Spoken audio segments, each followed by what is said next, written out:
Según Génesis 47, 12, 27, durante la sequía en Egipto, José almacenó y preservó el alimento. Para subsistir, la gente tuvo que venderlo todo y, al fin, incluso a sí mismos. Ese es el precio de vencer. Así es en este tiempo del fin, donde conseguir el alimento para entrar al reino y conquistar nuestra tierra, que es Cristo, formado en nosotros, nos costará renunciar a todo, incluso a nuestra propia vida. Pero a cambio de nuestro todo, tendremos su todo y reinaremos con él. Con ustedes, José.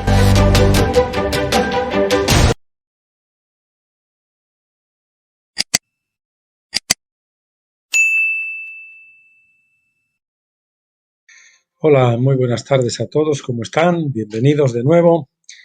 Aquí estoy con ustedes para continuar con el libro La lucha por el derecho de nacimiento, por la primogenitura. Y hoy vamos a continuar con el capítulo nuevo que se titula El espíritu judío de rebelión. Hoy es día 9 de noviembre y estamos son las 5:17 de la tarde aquí en España. Así que nada, vamos a por ello. Capítulo 9. El espíritu judío de rebelión. En nuestro segundo capítulo mostramos que los descendientes de Esaú, la nación de Edom o Idumea, fueron convertidos a la fuerza al judaísmo en el 126 a.C., cuando Juan Hircano los conquistó y les dio la opción de conversión o expulsión. O te circuncidas, o si no, fuera de aquí, ¿no? Desde ese momento en la historia, los descendientes de Esaú dejaron de ser una nación. Mejor aún, el destino de Esaú llegó a estar entrelazado con Judá, con el de Judá, porque ellos se convirtieron en una nación, en una única nación mezclada. Edom y Judá están mezclados en la actualidad. Por lo tanto, las profecías de los últimos tiempos de la Biblia con respecto a Esaú Edom en el libro de Abdías, en Isaías 34 y 63, en Ezequiel 35 y 36 y en Malaquías 1 del 1 al 4, se cumplen todas de forma simultánea con las profecías con respecto al remanente de Judá y de Jerusalén. Sin entender esta fusión de Judá y Edom en la historia pasada, posiblemente no se puede entender el sionismo moderno y su conflicto con Ismael y el Islam. ¿Por qué rechazó Judá a Jesús como rey? Los judíos estaban buscando un Mesías conquistador del tipo de Josué, que había sido instruido para conquistar la tierra de Canaán y pasar a sus habitantes a filo de espada. Ellos querían un Mesías que derrocara a los romanos por la fuerza militar, acompañado por milagros. Sin embargo, Jesús vino como el príncipe de paz y no como el guerrero conquistador. Por lo tanto, lo rechazaron como el Mesías. Las personas no se dan cuenta de que tampoco el propio Josué habría sido un conquistador militar si el pueblo hubiera sido obediente a Dios. Dios no estaba sediento de sangre, no odiaba a los cananeos como tampoco Jesús detestaba a los samaritanos. La única razón por la que Dios le dio a Israel una espada física para establecer al principio el reino de Dios se debía a que el pueblo había rechazado la espada del Espíritu en el monte Sinaí. Habían rechazado la voz de Dios en el monte Sinaí cuando Dios habló al pueblo verbalmente y todos oyeron su voz. Deuteronomio 4:12. Pero ellos tenían miedo y endurecieron sus corazones para no escuchar la voz de Dios, como dice el Salmo 95 del 8 al 11 y Hebreos 3 del 7 al 11. Todos ellos salieron corriendo y le dijeron a Moisés que fuera al monte él solo y luego regresara a decirles lo que Dios dijera. Éxodo 20:19. En lugar de haber recibido a Dios como cabeza directa, pues fue a través de intermediarios porque ellos no querían morir a la carne. Si le escuchamos a Dios vamos a morir, y así es, el que quiere escuchar a Dios va a tener que morir a la carne. Entonces, al haber desechado la espada del Espíritu, pues no estaban capacitados para una conquista, digamos, con el Evangelio espiritual, y entonces Josué tuvo que hacerlo por la espada física. Este gran evento donde todo el mundo tuvo la oportunidad de escuchar la voz de Dios, más tarde fue celebrado como la fiesta de las semanas de las primicias de la siega del trigo. Éxodo 34:22. Muchos años más tarde, esto se llamó en griego Pentecostés. El punto es que los hijos de Israel en los días de Josué rechazaron Pentecostés y por lo tanto negaron la espada del Espíritu por la cual se podría haber convertido a Canaán y al resto del mundo. Esa espada del Espíritu fue en gran parte retenida a los hombres hasta Hechos 2, cuando Pentecostés fue finalmente cumplido históricamente. En la base del monte Sinaí el pueblo adoró al becerro de oro y como resultado los levitas usaron sus espadas físicas para matar 3.000 hombres, Éxodo 32:28. ¿Qué habría sucedido si esos levitas hubieran tenido la espada del Espíritu a su disposición? Mire Hechos 2 para verlo, ¿no? Donde se convirtieron 3.000. Los 120 discípulos en el aposento alto estaban dispuestos a escuchar la voz de Dios. Dios les dio la espada del Espíritu, que es la palabra de la boca, que sale de la boca, ¿no? Como una espada afilada. Apocalipsis 19:15. Esta es la espada que Pablo menciona en Efesios 6:17, diciendo: tomad el yelmo de la salvación y la espada del Espíritu, que es la palabra de Dios. Desde el aposento alto, los discípulos tomaron sus espadas espirituales y las utilizaron con los 3.000 hombres que había en las calles debajo de ellos. Hechos 2:41 nos dice el resultado: así que los que recibieron su palabra fueron bautizados y se añadieron aquel día como 3.000 personas. Por lo menos, no sé si serían todos los que estaban allí, pero de los que estaban 3.000 se convirtieron con la espada del Espíritu. Esto es lo que habría sucedido en la base del monte Sinaí si los levitas hubieran tenido mejores armas, pero su rechazo a la voz de Jesucristo, que les hablaba desde el fuego en el Sinaí, les privó de esta arma mejor y más eficaz. Esta es el arma de Jesús, así como leemos en Apocalipsis 19:15. De su boca sale una espada aguda con la que herirá a las naciones, y él la regirá con vara de hierro, y él pisa el lagar del vino del furor de la ira de Dios el Todopoderoso.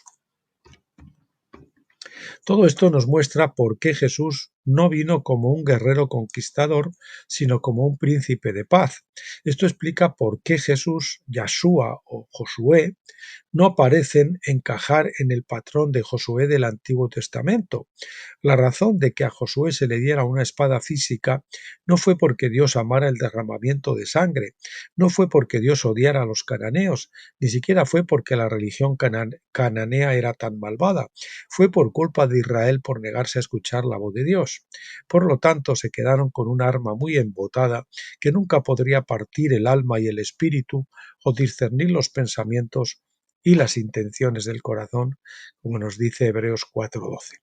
Los judíos de la época de Jesús no podían entender esto, así que estaban buscando otro Josué con una espada sangrienta con la que matar a todos sus enemigos, entre comillas, y opresores. Habían oído enseñar que uno debe amar a su prójimo y odiar a sus enemigos, Mateo 5:43. El evangelio de odiar a los romanos y los samaritanos era la doctrina aceptada. Pero a aquellos que aceptaron a Jesús se les dio la espada de la palabra, y ellos salieron a conquistar el mundo por la fe y la verdad. Por desgracia, puesto que Pentecostés es una fiesta con levadura, tuvieron solo un éxito parcial. Bueno, ya saben ustedes que es una fiesta con levadura porque es la única ofrenda que se hacía con levadura. Si es el Levítico 23 o 13, la ofrenda era con levadura, y por eso el Pentecostés requiere el bautismo de fuego para contrarrestar la levadura, que la levadura empieza a crecer, por eso si se hornea, lógicamente eso detiene el efecto de la levadura, y así el bautismo de fuego detiene nuestra carnalidad, la apaga, la agosta, la lleva al fin, ¿no? Terminar el trabajo quedó para los vencedores. Por tanto, los vencedores tienen que aprender a usar la espada del Espíritu con eficacia, porque esta espada lleva a la gente a la vida. ¿Qué hubiera pasado si Jesús hubiera sido aceptado como el Mesías? Pues aquí el doctor Stephen Jones hace una suposición, ¿no? Porque otra cosa no se puede hacer, no lo sabemos. Existe evidencia histórica de que si Judá hubiera aceptado a Jesús como el Mesías, Roma pronto le habría dado su independencia sin derramamiento de sangre en absoluto. Alrededor del año 200 después de Cristo, el abogado romano cristiano Tertuliano presentó a Cristo a los gobernantes del Imperio Romano en una carta llamada Apología. En el capítulo 21 él escribe: todas estas cosas Pilato hizo a Cristo y ahora de hecho es un cristiano por sus propias convicciones. Pues si usted no lo sabía, Pilato se hizo cristiano, se convirtió.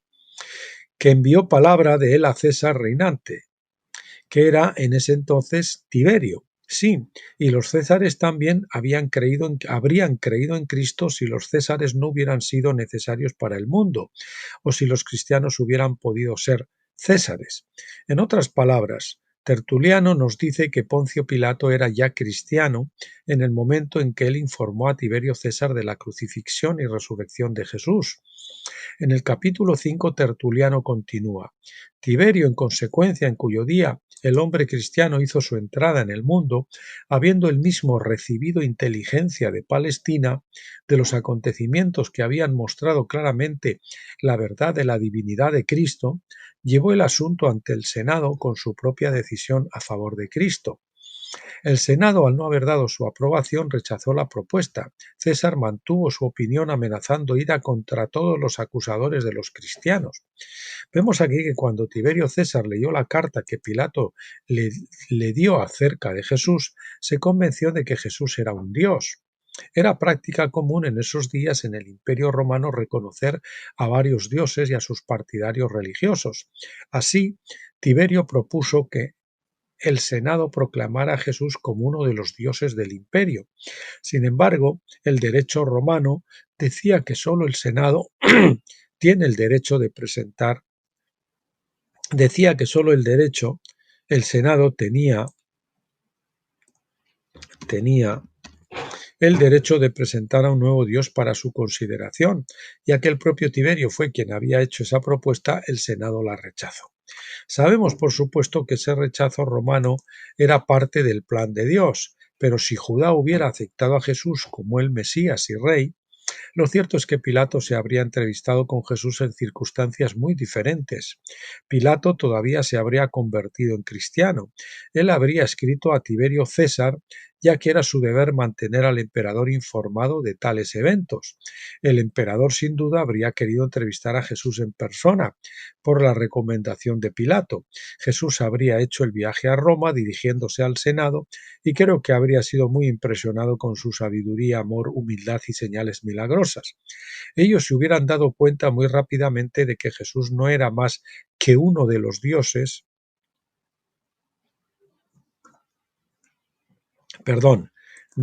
que Jesús era más que uno de los dioses que debía ser reconocido oficialmente. Creo que pronto Roma hubiera sido proclamada como nación cristiana y que la gente pagana habría abandonado a sus falsos dioses. Creo que Judá habría sido liberada junto con todas las demás naciones, o más bien todas las naciones que gobernaba Roma se le habrían dado a Jesucristo, el Rey de Reyes. Bueno, como le digo, son suposiciones que hace el doctor Stephen Jones que muy bien pudieran haber ocurrido, ¿no? Sabemos, por supuesto, que en realidad nada de eso era el plan de Dios. Dios había ordenado, planeado una edad pentecostal y no dejar manifestarse todavía el reino en su plenitud. También era necesario que Jesús fuera traicionado y sacrificado como el sacrificio por el pecado. Sin embargo, al ver lo que podría haber sido, podemos imaginarnos cómo se aplicaría el método pacífico de Jesús de conquistar al mundo hoy. Así es como los vencedores vencerán al mundo en nuestros días bajo la unción de la fiesta de los tabernáculos. Los hijos manifestados de Dios, los vencedores, Romanos 8:19, reflejarán la voluntad y el carácter de Jesucristo al mundo. Esto provocará un reavivamiento de todo el mundo y no pasará mucho tiempo para llevar el mundo entero bajo los pies de Cristo, como está profetizado, ¿eh? Toda la tierra sea cubierta de su gloria como las aguas cubren el mar. Eso ocurrirá al final del milenio. El avivamiento comenzará a principios del milenio y será extendiendo nación tras nación hasta que toda la tierra sea cubierta. Porque este avivamiento, a diferencia de los anteriores, como es un avivamiento ya de tabernáculos donde no hay levadura, pues no se va a apagar porque la levadura no va a aflorar. Habrá derramamiento de sangre, por supuesto, durante este tiempo, pero se hará por aquellos que no poseen una espada como la nuestra. La revuelta judía contra Roma y Dios. En tiempos de Jesús había de nuevo higos buenos e higos malos. Los higos malos se irritaron por el imperio de Roma, así como se habían rebelado contra el imperio de Babilonia en los tiempos de Jeremías. Cuanto más se rebelaban estos higos, más los oprimía Roma. Cuanto más los oprimía Roma, más se rebelaban. La situación fue en una espiral hacia abajo, hasta que finalmente la revuelta abierta estalló en el año 66 después de Cristo. El pueblo de Judá fue destruido por la 12ª legión romana en la fiesta de los tabernáculos de ese año. Roma sofocó la revuelta con decisión. Ellos se retrasaron un poco por la muerte del emperador Nerón en el año 68 después de Cristo. Pero finalmente en la Pascua del año 70 después de Cristo los ejércitos romanos rodearon Jerusalén y comenzaron el asedio. Eso fue precisamente 40 años después de que Juan el Bautista había sido ejecutado en la Pascua del año 30 después de Cristo. La ciudad fue destruida en unos pocos meses, pero aún tenía que tomarse el último bastión en Masada. Los romanos construyeron una enorme rampa de roca y tierra hasta la cima de la montaña, donde se encuentra la fortaleza de Masada. Terminaron esa rampa en el día anterior a la Pascua del 73 después de Cristo. Esa noche todos los higos malos de Masada se suicidaron para evitar ser capturados por los romanos. Esto ocurrió 40 años después de la crucifixión de Jesús en la Pascua del año 33 después de Cristo. A los higos malos se les habían dado 40 años de gracia para arrepentirse de su rechazo del Mesías. En lugar de arrepentirse, decidieron hacer el trabajo ellos mismos y a su propia manera de Mesías violento. A su propia manera de Mesías violento. Este método no funcionó, Jerusalén fue destruida, el templo fue destruido, más de 1 millón de personas murieron, fíjese, más de 1 millón de personas, y otros fueron sometidos a esclavitud. En las décadas que siguieron hubo otros levantamientos en Mesopotamia, Egipto, Cirene y Chipre. Abraham Leon Sachar escribe en la página 121 y 122 de su libro Una historia de los judíos lo siguiente. Trajano, emperador romano en el 98 al 116 después de Cristo, se vio obligado a enviar a uno de sus generales más capaces de hacer frente a la furia de los judíos. La devastación fue completa. Cuando se habían extinguido los últimos rescoldos de la rebelión, fue necesario reconstruir Chipre desde sus cimientos. A ningún judío le fue permitido poner un pie en la isla, ni siquiera a los comerciantes judíos náufragos que buscaran refugio temporal en la isla, que eran matados en cuanto se les encontraba. Fíjese, iba navegando por ahí, había un naufragio y si tenía las costas de Chipre cerca y llegaba allí y lo veían, pues lo iban a matar, porque ni siquiera podían poner un pie allí. Cuando Trajano murió le sucedió a Adriano. Era conocido como un hombre de paz y los judíos lo aclamaron como un segundo Ciro. Pero Adriano quiso poner fin a la práctica de la mutilación que muchas personas practicaban, por lo que aprobó una ley que la prohibía. Esto incluía la circuncisión y esto enfureció a los judíos de nuevo.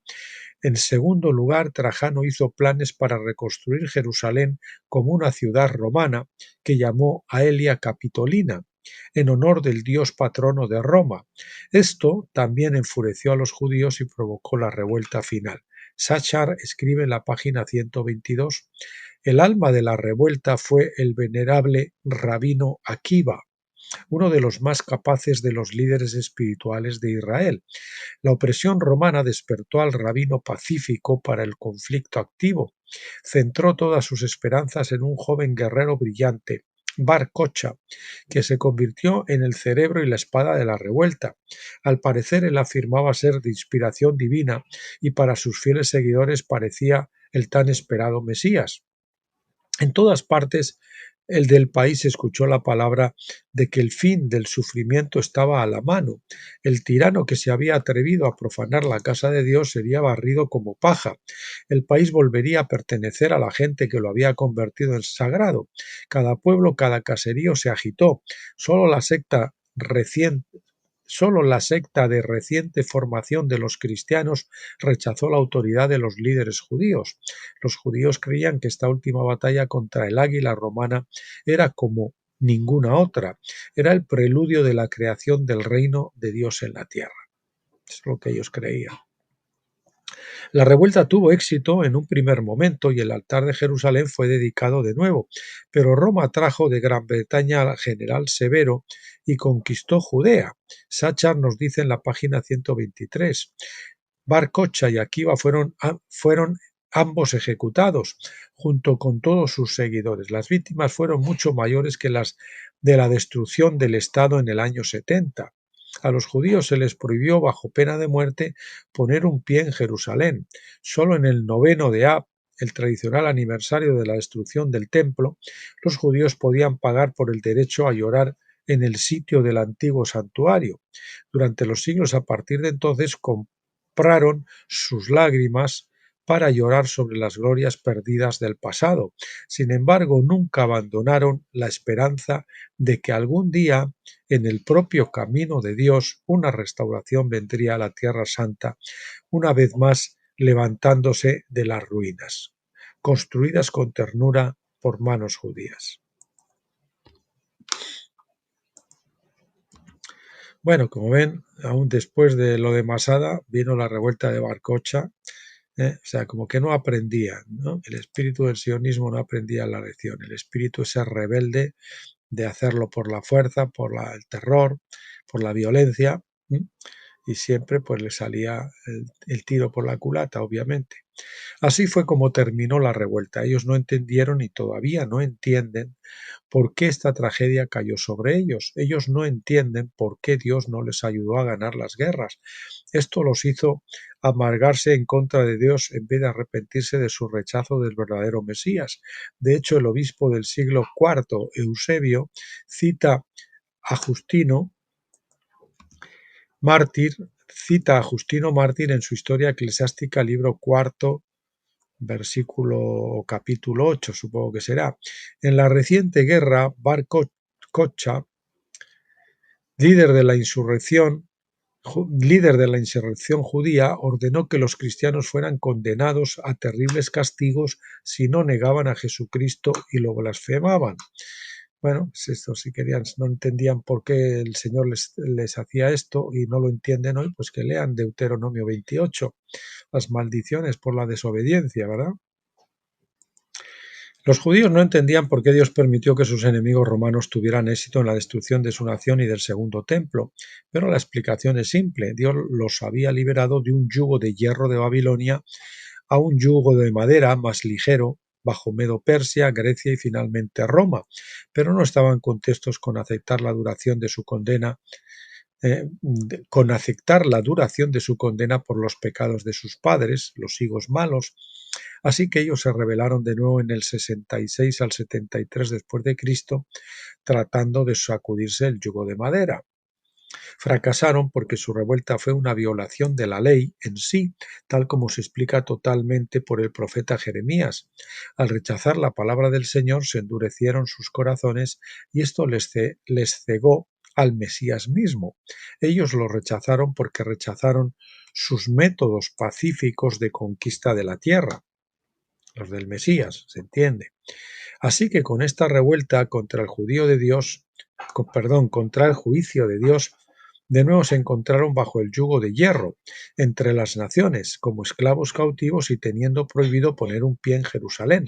Esta condición se mantuvo hasta la década de 1940, cuando los higos malos entre los judíos de nuevo protagonizaron una revuelta para ganar la posesión de la tierra de Palestina. El sionismo es un movimiento entre los judíos que decidieron que Dios nunca los dejaría en libertad y que tenían que hacerlo ellos mismos, sin arrepentimiento, por supuesto. Repetimos esta última frase que la puse ayer en Telegram. El sionismo es un movimiento entre los judíos que decidieron que Dios nunca los dejaría en libertad y que tenían que hacerlo por ellos mismos, sin arrepentimiento, por supuesto. Bueno, pues nos vamos a quedar aquí hoy.